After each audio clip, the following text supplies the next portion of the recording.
Привет, друзья! Наш сегодняшний герой – это телеведущий популярной телепрограммы «Дачный ответ», которая выходит в эфир канала НТВ по воскресеньям, Андрей Довгопол. Молодой человек работает над этим проектом уже более 8 лет, но на телевидении он гораздо дольше. Андрей – ведущий, который в своей работе руководствуется нестандартными приемами. Он ведет передачу ярко, живо и с энтузиазмом. Именно это выделяет Андрея среди коллег. Кто он, что любит, чем увлекается и где живет? Но для начала подписывайтесь на канал, не забывайте ставить лайк, а мы расскажем, как живет Андрей Довгопол и какая квартира у ведущего программы «Дачный ответ».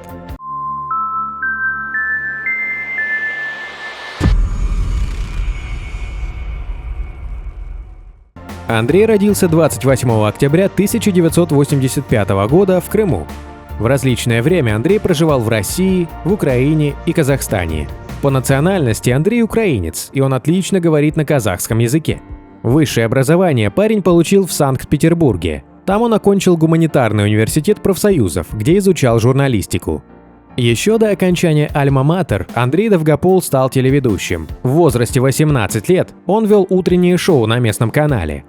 Эфир начинался в 7 часов утра, поэтому вставать приходилось рано. Но пробудив свою аудиторию, парень ехал на учебу или вновь работать. При этом деньги иногда доставались с большим трудом. Еще приходилось продавать в питерском метро батарейки, часто писать статьи в газеты и журналы. Эти странички своей истории открыл поклонникам сам Андрей Довгопол. Биография юноши богата разными проектами. Получив диплом, он поехал покорять Москву, где устроился ведущим на стрим-канал «Усадьба». На этом поприще Довгопол пробовал себя несколько лет. В итоге у него даже получилось создать продакшн-студию. Он снимал кино, но, увы, не сумел до конца реализовать свои проекты. С 2009 по 2012 года Андрей полностью сменил вектор деятельности. Он путешествовал, помогал делать интернет-канал для заядлых рыбаков. В это время произошли и перемены на личном фронте. Парень влюбился. Он вновь познавал вкус жизни и набирался сил перед очередным успехом, который все-таки пришел к нему в виде предложения поучаствовать в «Дачном ответе». Андрея многие критикуют, но столь же много у него и верных поклонниц. Отметим, что Андрей Довгопол, рост которого выше среднего, обладает неплохими физическими данными. Он худощавый, статный, имеет правильные черты лица и роскошные волосы. К тому же молодой человек обладает собственным неповторимым стилем в одежде. Парень одевается в стиле casual, чем особенно привлекает молодую аудиторию телезрителей. Хотя есть и критики подобного дресс-кода, которые считают, что ведущий популярного воскресного шоу должен выглядеть более сдержанно и респектабельно. Но больше всего Довгополу достается не за его неформальный стиль одежды или длинные волосы, и даже не за то, что он довольно активно жестикулирует, когда рассказывает публике о предстоящей или проделанной работе на объекте, а за его картавость. Многие из постоянных зрителей требовали от администрации канала убрать ведущего, дикция которого оставляет желать лучшего. Однако у руководства НТВ, видимо, есть своя точка зрения на этот счет, и Андрей Довгопол продолжает работать над проектом.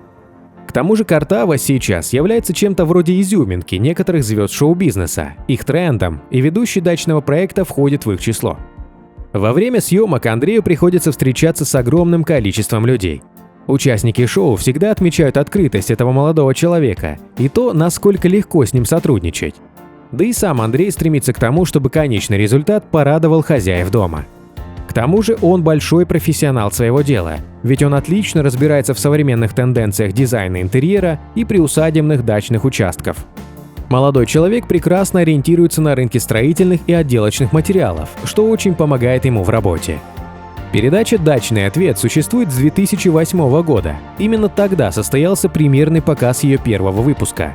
Суть программы состоит в том, что команда, состоящая из продюсера, дизайнеров, мастеров и ведущего, на глазах у зрителей переоборудует одно из помещений на даче героев-участников. В ходе работы ведущий общается с хозяевами дома, участвует в ремонтных работах, а затем презентует счастливчикам их новое жилище. Кажется, что все проходит очень быстро и гладко. Ремонт проходит без сучка и задоринки, а герои уезжают из своего дома всего на один уикенд, а вернувшись, могут радоваться обновленному интерьеру. На деле же команде приходится трудиться над одним проектом неделями, а иногда даже месяцами. При этом ведущий принимает непосредственное участие в каждом выпуске. Съемки на разных объектах происходят в одно и то же время. Дачный ответ – еженедельная программа, а потому материала необходимо готовить много, чем с удовольствием и необыкновенным воодушевлением и занимается ведущий Андрей Довгопол. К сожалению, зрителям о жизни ведущего практически ничего не известно, о личном он предпочитает не распространяться. Но все же нам удалось узнать, в каких условиях живет ведущий «Перестройки» и немного личной жизни Андрея. Мама Андрея – Елена Александровна, художник-постановщик, она работает в театре Санкт-Петербурга. Андрей 17 лет обитает без особого контроля, а до этого рос без родного отца. С папой очень сложная история, с которой я еще сам не знаю, как быть. Не хочу называть его имени, потому что это не только моя тайна. Я никогда в жизни никому не обращался «папа», — говорит Андрей. Хотя мама считает, что мои организаторские способности от него. Он тоже был руководителем в разных организациях и ведомствах. Своим отцом Андрей считает отчима. Он человек, который дал мне очень много, и он очень вовремя появился. Андрей Довгопол въехал в 4-комнатную квартиру на севере Москвы. В подворотнях проспекта Мира он обустроил свой мир – мир хаоса, творчества и авторского безумия. Квартира сильно отличается от тех роскошных загородных домов, которые преображают в его программе. В 11 ночи мне в голову ударила мысль «Хочу сменить обстановку», – рассказал знаменитость. На первом же сайте увидел снимки жилья и влюбился. Позвонил и напросился на осмотр. Встречал сам владелец. Когда я вошел в квартиру, в глаза сразу бросилась люстра с высушенными листьями внутри. Думать было нечего, решил. Остаюсь тут жить. Хозяин оставил старую скандинавскую мебель и технику. Хочу от этого всего избавиться, говорит Андрей. Сейчас нет времени на перекрашивание стен. Да я и не спешу, учитывая, что светом дома почти не пользуюсь. А в темноте не разберешь, какие они. Пока повесил повсюду картины, приятелей и свои. В ближайшее время думаю переделать одну из комнат под столовую. Не люблю трапезничать на кухне. Соорудил мастерскую, создаю там шедевры. Гостиная напоминает пристанище охотников за удачей. Здесь две стороны, красная и черная, два настроения. Обычно гости, которые сидят на диване, смотрят на черную стену, успокаиваются. А если гости смотрят на красную стену, они взбудораживаются. На двери в столовую друзья Андрея оставляют послание. И как говорит Андрей, что бы ни произошло вообще в жизни, эту дверь он заберет с собой. Часто заходят друзья. Порой мы устраиваем вечеринки, продолжает Андрей. Но соседи не жалуются, тут хорошая звукоизоляция. Еще снимаю гостей на маленькую камеру. Готовлю фильм о жизни в России. Сажаю всех на диван, где валяются игрушки бывших девушек, и беседую с ними. Интервью стандартно начинается со слов «Привет, как тебя зовут?». У ведущего есть собственное арт-пространство. Всеми ремонтными работами Андрей и его друзья занимались сами. Я благодарен коллегам из «Переделка ТВ» за тот опыт, который получил на программе. Мы с товарищами собственными руками в лофте перекрасили стены, переложили полы, сделали санузлы. Все для того, чтобы в нем можно было творить и даже жить. Я впервые сам чинил крышу и заливал ее жидкой резиной. И это оказалось интересно, рассказывает Андрей. Лофт находится в очень необычном месте. Это гараж на закрытой территории старого завода «Мосштамп».